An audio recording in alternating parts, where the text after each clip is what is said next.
Hey, everybody, it's Natalie B. McKenzie, and I'm your host for Living Life Authentically with yours truly. So, welcome. It's Monday. I've missed you all. I hope you've had a great weekend. And of course, I hope you had a great February. We've come to the close of Black History Month, but here we are at the top of Women's History Month. So, to all the sisters out there, I want to say salute to you. And here we go. So today we get ready to chat with another amazing guest. But before we do that, did you hear today's podcast? Because it's already up. Today on our podcast on mochapodcastnetwork.com, we chatted with the co-founders of Vontel Eyewear. Amazing women, and they have such a great concept that I will be sporting my glasses all year long. My sunglasses, my reading glasses, and my prescription glasses for seeing. These girls are onto something. You've got to check it out. So it's over at mochapodcastnetwork.com and listen in for this week's episode. We'll do it after the show together. How's that? So get ready, sit tight, because as we salute our women out there, we're going to be chatting with one phenomenal, dynamic young lady, and she is the CEO of Mind Matters Publishing. She's an author, of course, a publisher, and she's also the CEO and founder of SiteSet Market Research. So what does that tell you? We've got a woman who is making things happen, and she is not shy. Help me welcome today our guest, none other than Renita Bryant. Hello. Great to be here. Hello, Renita. Welcome to Living Life Authentically. It's a pleasure to have you. Thank you. I am so happy to be here. I love that introduction. I think Oh, I need you to come around with me and introduce me like that every day. It got me excited. absolutely. Anytime, any place. I will travel post-COVID, that is. Okay. In the meantime, we'll be virtual. We've been virtual for a year. We can keep doing it. Got it. But it's such a pleasure to have you, Renita. And wow, another author. I chat with so many amazing women, and it's great to talk with women who've been able to document. But you didn't just write one book. You have written several books, and I cannot wait to hear about it. So, Renita, I'm curious. Tell me how you got to being author, publisher, market researcher, businesswoman, CEO of your firm. Tell me about young Renita. What went into the sauce that made you? Oh, young Renita. That's an interesting one. I'm from a small town. I'm from Fort Valley, Georgia, and it's about an hour and a half south of Atlanta, which is where I live now. And I was academically inclined. I read a lot of books. I had a good number of friends. I don't know. I feel like I was ambitious. But I was also a truth teller. I was the person in class that if, the entire class felt away or wanted to say something, but were afraid to speak up, I would raise my hand and say something or question leadership without a problem. Right. So I was maybe a troublemaker too, but right. I got into good trouble, as John Lewis would say. And so, I would say that I was voted most likely to succeed in high school. So I was really definitely somebody who I read a lot. I challenged, conventional thinking at times, but I was really all about being authentically who I am. So even at a young age, I was very comfortable in my skin, at sometimes uncomfortable just because naturally you're still getting to know yourself. But for the most part, I still found a way to be as comfortable as you can be as a child, right? And as a teenager. So did young Renita have siblings? What was going on the home front? Tell us about your family dynamics and, what was bolstering this confident young girl? So my parents were actually amazing. You know how you get older and you look back and realize, oh, wow, my parents they were pretty dope. I just didn't realize it at the time because I may have caused them I made them scratch their heads sometimes because I did challenge authority, right? And if my dad is watching this, he can attest to it. But my parents gave me room to be. Honestly, they allowed me to question. They allowed me, even now, even my dad and I talk these days, he really wants to hear what I have to say. He made me feel as though my voice was valued and appreciated. I have one younger sister who's 6 years younger, and she always wanted to be a teacher, and she is a teacher. And so I was just raised in an environment where your dreams were possible. What you wanted to do was possible for you to be able to do. And so my mom was there, my dad was there. My mom worked for the Air Force Base, and so with the Department of Defense. And so I saw her achieve. She went from she had me when she was 18, right after she graduated from high school. She went from barely being able to get her, she was smart, but she clearly had a child and had to finish school a semester early, which she did. She went on to get her bachelor's degree, got a master's degree, worked at the base all the way up from secretary to being one of the highest civilian positions up until her death at 42. And so I saw achievement in my household, and I saw what was possible throughout all levels. So I had some amazing parents that really, they really nurtured me and the inner parts of me that sometimes you're afraid to let out. They told me just be free. You know, Renita, you said something, and I don't want to gloss over it because my heart goes out to you. You mentioned your mom's passing at a very young age, at 42, and we're very sorry for that. How did that impact your life? And I know that's going to take us out of sequence, but I can't just gloss over that. Yeah, it had a profound effect on me, because I think anybody who's lost a parent, mother, father, especially if you had a close relationship with them, it causes you to start thinking about your own mortality. It gives you a different sense of urgency when it comes to your life, right? And when it comes to any matter of your life. And so I didn't necessarily operate at 24 with the same mentality of other 24-year-old friends, because to me, my mom died at 42. So I didn't think I had until my 70s, 80s, or 90s to achieve my dreams. I felt like I have like the next maybe 10 years, if not just this year, to do it. So it really gave me a sense of urgency, but it also told me life is short. And people say it, and it's a bumper sticker phrase, but it really taught me to value every minute, every moment, every loved one. So I think it really affected me in that way. And it helped inspire my first book.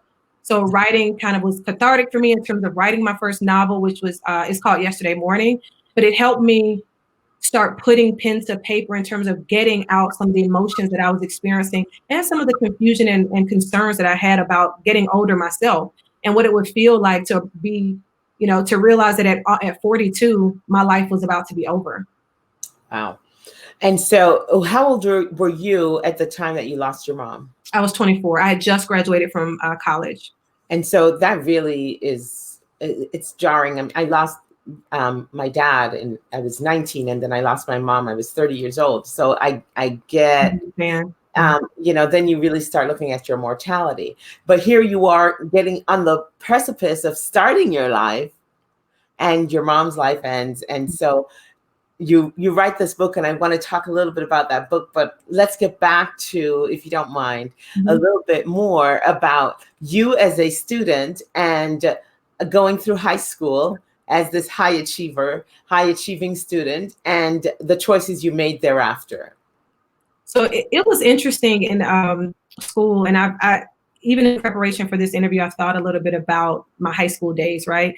And one of the things was I was voted most likely to succeed. I think I may have mentioned that in high school, but I found myself in situations where I was considered different than maybe some of my other classmates that were African American. So being in a small town, in a racially diverse high school in terms of Black and white, that was a large part of the diversity.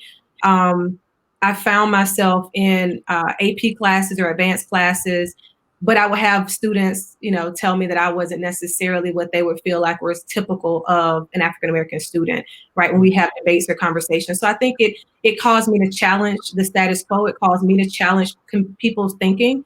And it caused me to have great, and I would say strong relationships as well, because I learned how to manage opposition, right? At a young age, I learned how to go up against opposition and not assume that if people don't agree with you, you just need to throw up your hands and walk away or want to fight them. You had to find a way to be able to communicate and articulate a point of view that wasn't always accepted or embraced by everybody around you. And so I'm from, the state that just flipped blue, in this last election. And that's the power of even being a Georgian, right? I was proud of my state, but I know what it's like to actually be in some of those small towns that it took to be able to make those hard choices, to have the election end up being the way that it was. And it really took some work, you know. Even I know this isn't a part of our conversation, but even salute to all the people that laid the groundwork and did the foundational work in the state to even cause the output that we saw. And, you know. And as we're celebrating Women for Women's History Month, that really is the power of what women can do when we get our shoulders to the wheel and decide this is something we're doing, regardless of it being political or, you know, whatever the motivation is. We get it. Mm-hmm. So get that. So here we are, Renita, you're in high school. You're voted most likely to achieve. Tell us about your choice of college. Where do you go from there? What do you study? And where did that take you? I didn't think there was anywhere else to go besides Florida A&M University. I mean, do you think there's anywhere else that you go at that point? Just joking. Don't let the HU folks out there. No, I ended up going to Florida A&M. I think it was one of the best decisions I've ever made in my life. Wow. I looked at other HBCUs. I looked at other colleges. I did know that an HBCU was the right choice for me. And after a college visit, my parents and I went down during the summer and we took a tour of the university. And I initially was going to go into criminal justice. I wanted to be a civil rights attorney. My dream, so I know we didn't talk about this. When I was in high school, my dream was to be a civil rights attorney and work with the ACLU. I wanted to help those that didn't always have the means to help themselves, and the people that had been unjustly betrayed by our justice system, right? That were denied any kind of justice. Mm-hmm. And so I was all into reading about political prisoners, and I was very politically involved and astute when I was younger. But then I went to FAMU's campus and I saw what was called the big board outside of the School of Business and Industry. And I saw these corporations and I saw, they talked about what kind of impact you can have in the corporate world and the business world. And that was where the other part of my heart was corporate America. And I ended up realizing that I wanted to do good, but I also wanted to live well. And I thought that if I even was able to create a life for myself where I learned about business and I learned about organizational structure and management, I could kind of write my own path in the future, right? And I could always go back and decide I wanted to open a law firm, or I wanted to go to law school. And so I ended up deciding to go into the business program. And it was an accelerated MBA program. So you went straight through from undergrad all the way through to your MBA. So I graduated in the 5 years, had great internships at Oracle, Goldman Sachs, and Johnson & Johnson. And I ended up working at Johnson & Johnson full-time after I graduated. So tell me now, what was your concentration with your MBA? Marketing. Okay, so that explains your site sets market research. Yes, yes. And we're going to talk about that as well. So you're at Johnson & Johnson. You're in pharma. Mm-hmm. Tell us about that career path. Excuse me. So J&J, what I will say is, starting out, I thought it was a great company. And I don't want to say it that way because it sounds like it wasn't a great company at the end. It was a really great company in terms of, I think there were smart people. Even when at all the corporate jobs I've ever had, I worked with some really intelligent people.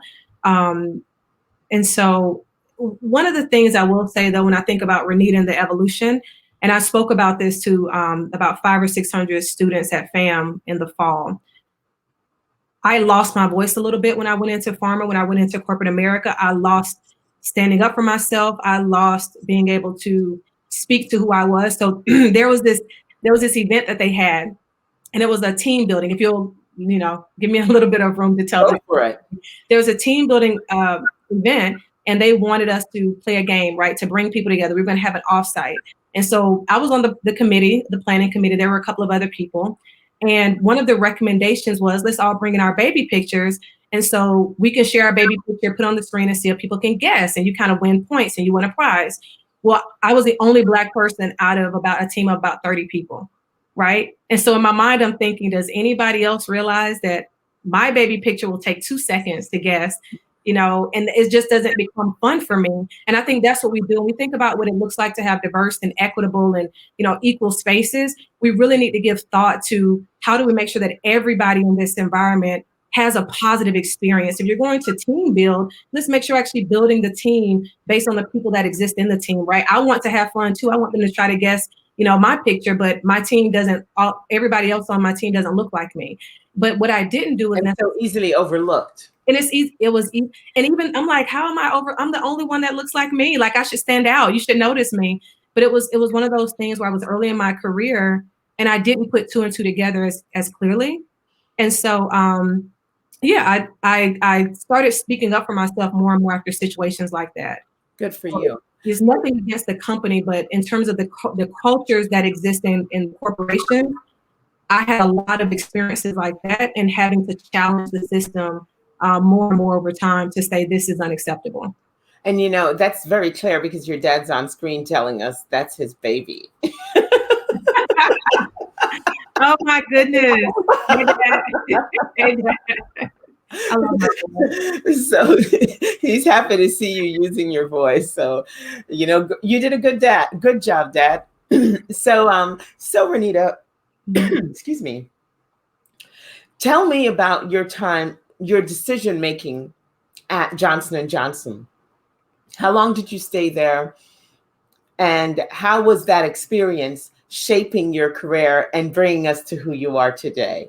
So I stayed at J&J for, I want to say that's a good question. How long was I at J&J? I want to say about 3 years, 2 to 3 years.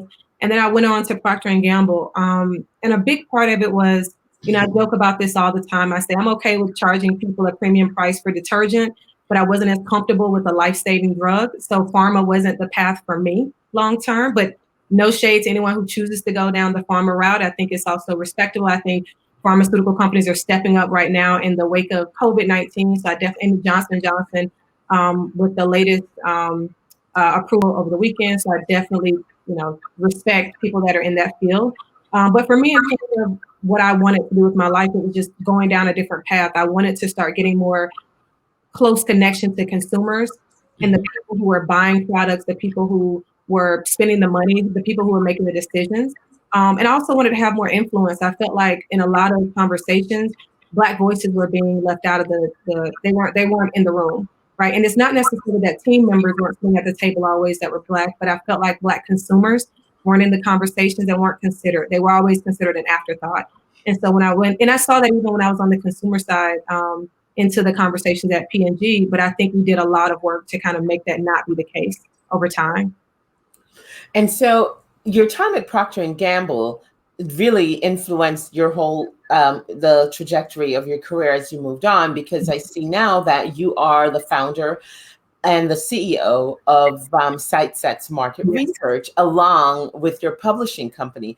How did we get there? What was the flip for you when you decided, wait a minute, I'm stepping out of corporate and I'm going over on this side to be an entrepreneur, but I'm using all my skills there?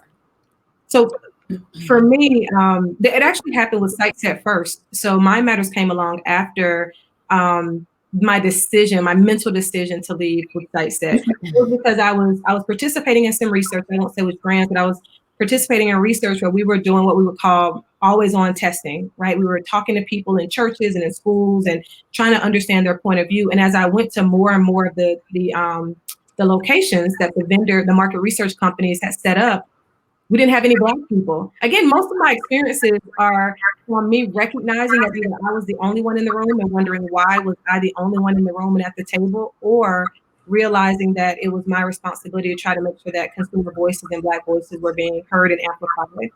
And so with P&G, towards the end, when I noticed that, I realized that there was opportunity to bring in, complete the research or field the research in a different way so that we actually could have African-American, Hispanic voices, millennial voices at the time, LGBTQIA voices, like you can have the hearing impaired, we needed to have more people and more diversity in these conversations because they're spending their dollars too, right? And we need to be able to let them have a voice at how they spend their dollars. And so it really became, how do we have research that speaks to and that includes everybody, right? And honestly, I ended up partnering with someone else that was at P&G at the time, and we decided to leave. We kind of planned it. I'll tell anybody, if you're considering leaving a corporate job or just the job in general and pivoting, make sure that you kind of come up with your walkaway number. And that's just really calculating what do you really need in order to pay your bills and live. and assume you don't make any money from the business within the first 6 to 12 months. But I knew what I needed. And seeing that number on paper made it easier for me to walk away, because I kept thinking I needed the 6 figures that I was making. In actuality, I only needed like a third of that to really be able to survive and live. And so a lot of times we tell ourselves that we can't leave unless we have way more money than we actually need. And so I've coached a lot of people on walking away and figuring out their new path once they decided to pivot. And that was one of them. I'm not sure I answered your question fully, but let me know. No. You absolutely have, because you first went off with the market research company. So let's talk about the authoring of your first book. Okay. What really got you into Mind Matters Publishing, and what does that space look like for an African? My first book. Is that possible? That's fabulous. That's perfect. Thank you. So this is my first book yesterday morning. And it really was, for me, it was born out of, the loss of my mom and what that looked like. And I know we kind of started talking about that before, but I needed to write it, and I don't know if everybody else, I know you talked about loss of both of your parents, and especially with your dad when you were, I believe, 19. Mm-hmm. That's a young age. It's shocking. A lot of times if we don't, even if you know that someone is sick and in a hospital, sometimes you can tell yourself it's still not that they're leaving, right? They're not dying. They'll get well, they'll get better. And I think for me, in terms of writing my book, it was coming face to face with my own mortality, me realizing that tomorrow isn't promised. And so writing my first book, it just helped me take that first step. I didn't know when I was writing yesterday morning that what I was doing was really starting down the path of publishing. I didn't realize that me actually amplifying my own voice, finding my own voice and amplifying it, was actually the pathway to help me now work with hundreds of authors to help them find and amplify their voices, right? And sometimes we don't realize that, but healing ourselves can enable us to heal others. Absolutely. Right? So Renita, did you know you had an author within you all along, or were you just expressing yourself and putting it out there? I knew it all along. I know my dad will probably say that. My sister will say that. I've always been a writer, though. I participated in several oratorical contests and wrote essays. I used to submit poems to those national anthologies. I've always been interested in the written word. It's not new to me, so I don't want to pretend. I know sometimes people pretend and they don't want to be honest about it because it sounds arrogant. I'm not being arrogant. I've always been a writer. I love it. Well, Brittany's on board, and she's the proud little sister here. So I just love the family here. Hi, Brittany. So you finally gave your author voice, and then why self-publish? So for me, I'd done a lot of research within the industry, and I talked to people and coached people through this. In terms of the process of publishing, there's more traditional business model, there's a hybrid model, there's a self-publishing model. I wanted to make sure that I owned the creative content because this was really a part of my story, right? This was my experience. I didn't want someone else to have creative control over that. I didn't want to sell those rights to it. I also wanted it to be on my own timing, which you can control that more when you self-publish. Any proceeds, I wanted to make sure that I was reaping more of the financial benefit because it's my story. And so it was a lot of that. And also at the time, for most people will probably attest to this, publishing feels like a black box. People don't know what they don't know. They don't know where to turn to. You don't realize how to get a literary agent if you try to go traditional. Not everybody has a literary agent as a friend, right? Or as a neighbor. And so trying to identify how to even take the steps to become a published author through the traditional route, for most people just feels like a task that is overwhelming. And for me at that time, I was younger, it just felt overwhelming. And it felt like I had more control by self-publishing, and that's the route that was best for me. So being a first-time author wasn't enough.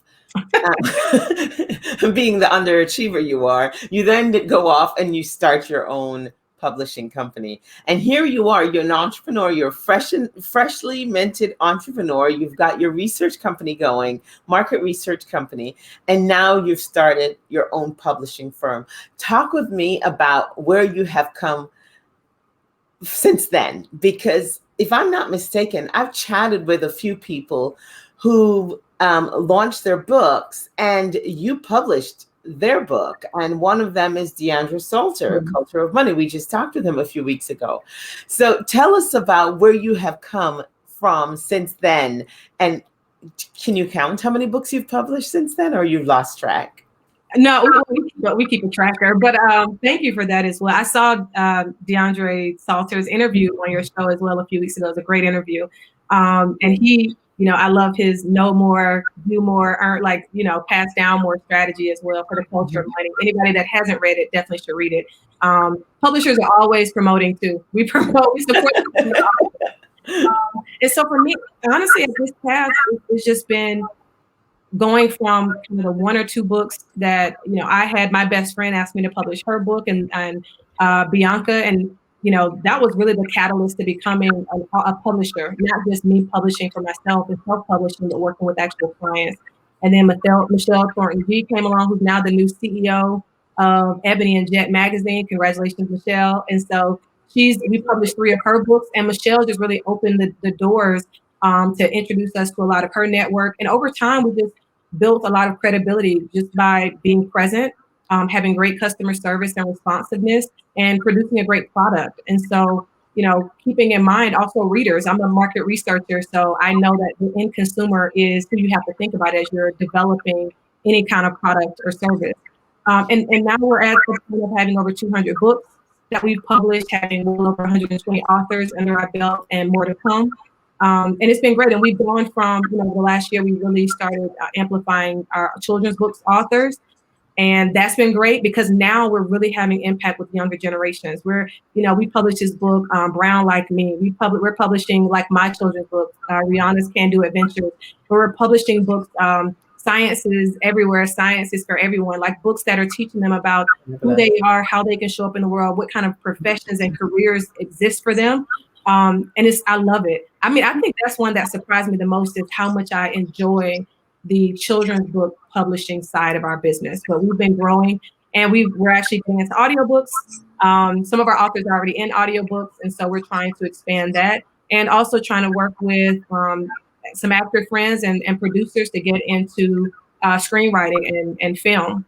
Fabulous. Well, congratulations. I mean, 120 authors, 200 titles in a company that's 6-7 years old. I'd say you're doing something right over there and cranking it out. I'm going to switch gears a little bit with you because we're getting so close to the end of our show. Okay. But it would really not be a good thing if I missed this opportunity.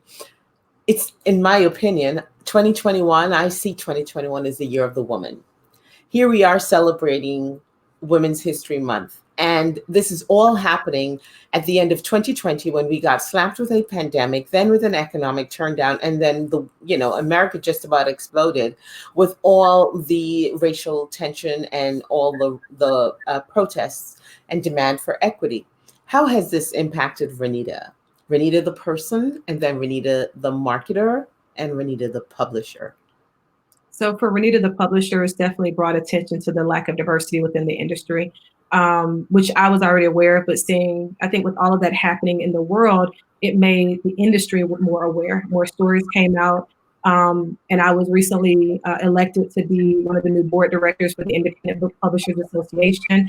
And thank you. At first, I wasn't considering the role because I just didn't think I needed anything else on my plate. But I realized that, you can't help change happen if you're not sitting at the table, if you're not even in the room, if you're not in the conversations, right? And so that was a big part of the work. And then the next thing in terms of how it's affected me is helping me recognize I need to focus on discipline and focus on the things that matter. I need to be able to serve those things that can serve me, right? And walk away from the people and things that no longer serve me and serve my advancement. And I think it's also a point of authenticity, right? I love the title of the show. Living authentically as a woman, as a person, as a businesswoman. We need to make sure we're doing everything that we do authentically for ourselves, for those around us, and for our customers. Wow. Well, that's a mouthful. I am delighted to chat with you. Congratulations. Thank you for being with us at the start of Women's History Month. You are a history maker in your own right. And quit sleeping at the wheel and get busy. Why don't you? Maybe. Oh, yeah, you're right. I'm such an You've got so much going. I got you there.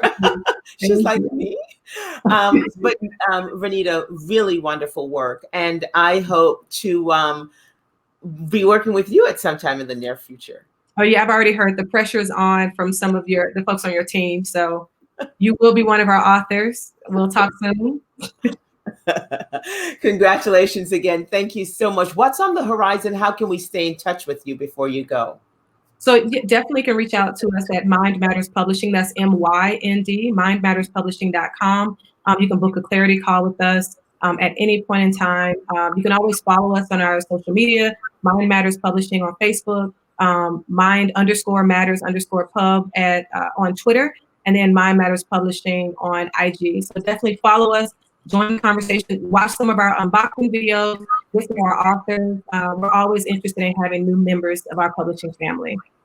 Awesome. And ladies and gentlemen, it's Renita, and we are delighted to chat with you, Renita Bryant. It's great. I'm so proud of all that you have accomplished, and I look forward to more of your work in the near future. Thank you so much for joining us. So ladies and gentlemen, before you go, remember, we're going to have a date right after this because we're all going to log in to Mocha Podcasts with an S, network.com. That's mochapodcastnetwork.com. We'll type it in the chat. You'll see it on the screen because we're chatting with the girls over at Vontel Luxury Eyewear. Nancy Flowers Harris and Tracy Vontel Green will be joining us. They're great. You want to hear all about this company. I almost wish I had them on screen because then we could have had a little bit of a show and tell, but not to worry. Check it out on mochapodcastnetwork.com as we chat with the ladies from Vontel Luxury Eyewear. I'm Natalie B. McKenzie, and you want to check us out on mochapodcastnetwork.com for the Whole Woman Podcast. Join us next Monday, same time, 6 p.m. right here on the Whole Woman page as we go live again, living life authentically. So remember, tell your friends, share, share, share. And this episode is going to be available on our Whole Woman, on the Whole Woman page. So you can watch it anytime. You can share it again. Have a watch party, get some popcorn, a glass of wine.